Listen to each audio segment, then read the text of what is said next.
अब बताएं आप मुझे निसार चीमा साहब, ये फिगर्स जो हुकूमत दे रही है वो गलत हैं, तो आपके पास ऐसा ऑपोजिशन क्या फिगर्स हैं? नहीं, मेरी गुजारिश ये है सुमैया कि जब भी हुकूमती तर्जुमान बिल्कुल जाली आदाद-ओ-शुमार के लिए साबित करते हैं कि मईशत बड़ी मुस्तहकम हो रही है, प्राइम मिनिस्टर साहब ने ये कर दिया है, तो अवाम जो है उनसे पूछते हैं, अवाम की ज़ुबान से ये कि ये मैं समझता हूँ कि ये अगर शेर की ज़ुबान मैं इस्तेमाल करूँ तो अवाम का सवाल ये होता है, अवाम की इल्तजा ये होती है कि इब्ने मरियम हुआ करे कोई, मेरे दुख की दवा करे कोई, मुझे आपने क्या रिलीफ दिया पिछले 3 साल में, आपने तो हमारा जीना मुश्किल कर दिया है। महंगाई और बेरोज़गारी की जो शक्ल आज है, इसकी तो हमारे मुल्क की तारीख़ में मिसाल नहीं मिलती। अवाम का जीना आपने मुश्किल कर दिया है, अवाम के लिए 2 वक्त की रोटी का इंतज़ाम मुश्किल हो गया। आप देखें तो सही, महंगाई कहाँ से कहाँ चली गई है। देखें, जो हमारे दौर में 4% पे थी, अब 3 गुना बढ़ गई है। और अशियाए खुर्दनोश की जो महंगाई है, आप देखें तो सही यार, अवाम की राय जो है, आप किसी राह चलते आदमी से पूछ ले। हमारे भाई, छोटे भाई उस्मान बसरा साहब बाहर निकल के किसी आम आदमी से पूछें तो सही कि किस भाव बिक रही है। अवाम जो ज़ुबान इस्तेमाल कर रहे हैं PTI की क़यादत के बारे में, वो ज़ुबान मैं यहाँ दोहरा नहीं सकता। अवाम तो ये ढोलियाँ उठा उठा के इनको बददुआएं दे रहे हैं और इनसे निजात के लिए दुआएं कर रहे हैं। सच्ची बात ये है, और ये कह रहे हैं कि बड़ी मईशत बड़ी मुस्तहकम हो रही है।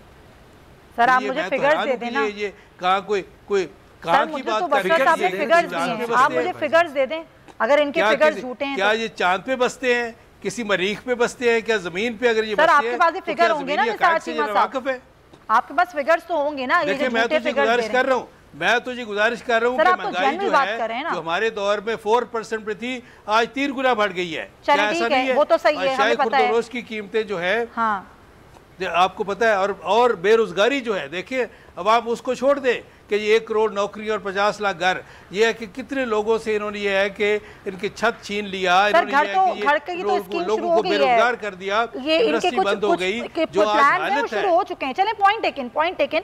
ये एक जनरल तनकीद है जो अपोजिशन करती है, लेकिन बेहतर ये होगा कि ज़ाहिर अपोजिशन अगर फैक्ट्स एंड फिगर्स दे तो बेहतर हो जाता है, ज़रा ना बात करने के लिए फिर मवाद मिल जाता है। लगारी साहब, अगर हुकूमत वाक़तन एक मुश्किल दौर से गुजरी, हुकूमत का एक नैरेटिव रहा कि पिछली हुकूमतों के कर्ज़े ज़्यादा, मईशत का तबाह हाल, और उसके बाद आ गया कोरोना। पिछला बजट तो कोरोना की नज़र हुआ, लेकिन आज सूरत हाल खासी बेहतर नज़र आती है। जो बिजनेसमैन तबका है, जो सनतकार हैं, वो भी खासे पुरुम्मीद हैं। वो कहते हैं कि चीज़ें कुछ मुस्बत ट्रैक की तरफ जा रही हैं। एक आम आदमी के लिए रिलीफ तो नहीं है, ज़ाहिर है यहाँ पे रेवेन्यू कलेक्शन भी है, टैक्स कलेक्शन है।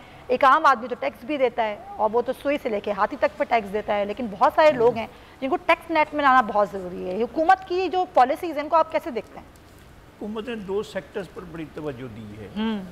एक रियल इस्टेट इस पर सेक्टर पर तवज्जो दी, तामीरात के शोबे पर तवज्जो दी, और दूसरा टेक्सटाइल पर दी। अच्छा, टेक्सटाइल में तो असल ये हुआ कि इंडिया और बांग्लादेश दोनों चले गए बहरान में कोरोना की वजह से, और अल्लाह ताला ने पाकिस्तान को महफूज रखा।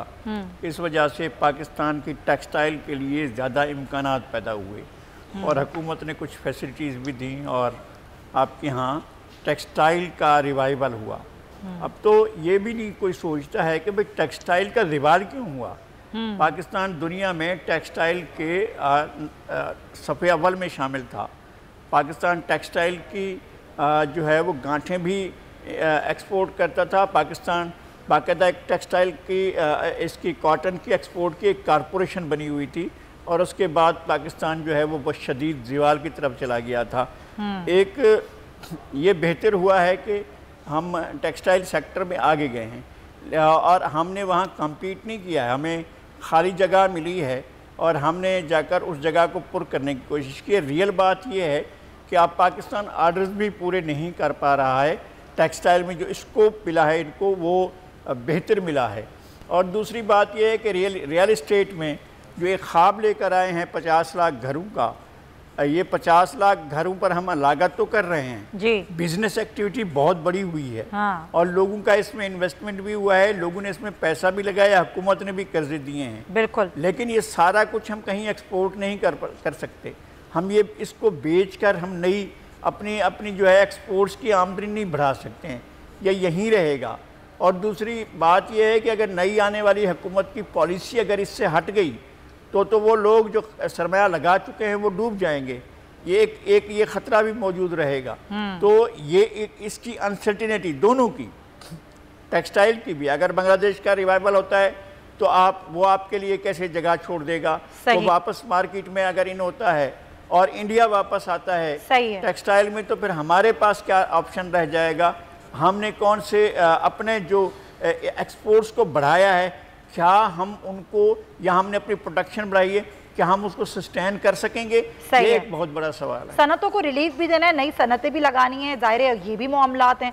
और आपने बिल्कुल सही कहा कि एक्सपोर्ट्स के बारे से हमारी हुकूमत को मज़ीद काम करने की ज़रूरत है। चट्टान साहब, सिंध हुकूमत का ये मौक़िफ़ रहा कि जी सिंध हुकूमत के साथ, सिंध के साथ, इस सूबे के साथ एक सौतेला सलूक किया जा रहा है वफाकी बजट में, और कम तरक्याती बजट रखा गया है, बजट कम दिया जा रहा है दीगर सूबों से मुतालिक। एक रिफ्ट है, एक तरफ ये है आप लोगों का मौक़िफ़ पीपल्स पार्टी का, जो वफाकी हुकूमत का मौक़िफ़ है वो ये कि जी आप लोग तो लगाते ही नहीं है बजट, हमने तो पिछला बजट भी दिया था वो भी नहीं लगाया। तो ये जो एक रिफ्ट है ये हमें आगे भी नज़र आएगी, और बजट से मुतालिक आपके जो खदशात हैं वो बस इस हद तक हैं, या बाकी मामलात में जो हुकूमत की मुस्बत पेशरफ्त है उसकी आप कहते हैं कि बिल्कुल ठीक है, अब यहाँ मामला ठीक जा रहे हैं? बिस्मिल्लाहिर्रहमानिर्रहीम। सुमैया, हमारे जो खदशात है ये हमारे सिर्फ सुबसंत के लिए नहीं है, ये खदशात हमारे पंजाब के लिए भी हैं, ये खदशात हमारी पुख्तनख्वा के लिए भी हैं, ये खदशात हमारे बलूचिस्तान के लिए भी हैं। और हम ये कह रहे हैं कि 18वीं तरमीम के बाद, NFC अवार्ड के बाद, सूबों का जो हक बनता है वो किसी सूबे को अभी तक मुकम्मल तौर पे नहीं मिला है, और उसको मिलना चाहिए। सबके लिए हमारा मुतालबा ये है। मैं आपसे एक बात करना चाहता हूँ, मुझे बहुत अफसोस हो जाता है कि इमरान खान ने जो कराई की तर्जुमान रखे और वो जो झूठों के पलंदे बनाते हैं और वो गलत फिगर्स फिर अपने हमारे जैसे उस्मान जैसे भूले भाले बच्चों को देते हैं, और वो मीडिया पे जाके और वो झूठ का पलंदे पढ़ते हैं, पढ़े लिखे लोग इस पे हंसते हैं, अनपढ़ लोग भी इस पे हंसते हैं। अच्छा। सुमैया, बजट का फार्मूला इतना मुश्किल नहीं है। अगर आपको फिगर्स चाहिए तो इसके लिए तो कोई माहिरीन बुलाए मईशत का। अच्छा। वो मुझे पता है, निसार चीमा साहब को पता है। अच्छा। और झूठ के अलावा उस्मान बसरा को भी नहीं पता है। अच्छा। नज़ीर लगारी साहब को पता होगा, वो सीनियर सहाबी है, शायद उनको होगा। आदादो शुमार तो सर हमारे पास भी हैं, ये सारे फैक्ट्स एंड फिगर्स तो सर हम मीडिया के पास भी मौजूद हैं, ये हमारे पास हैं, मेरे सामने रखे हुए हैं, कुछ तो मुझे ज़बानी भी याद है। सुमैया, हाँ, आपको भी नहीं पता सुमैया, आपको भी नहीं पता, सिर्फ चट्टान को पता है। सुनते थे और लोग नहीं, वो कह रहे मुझे नहीं पता।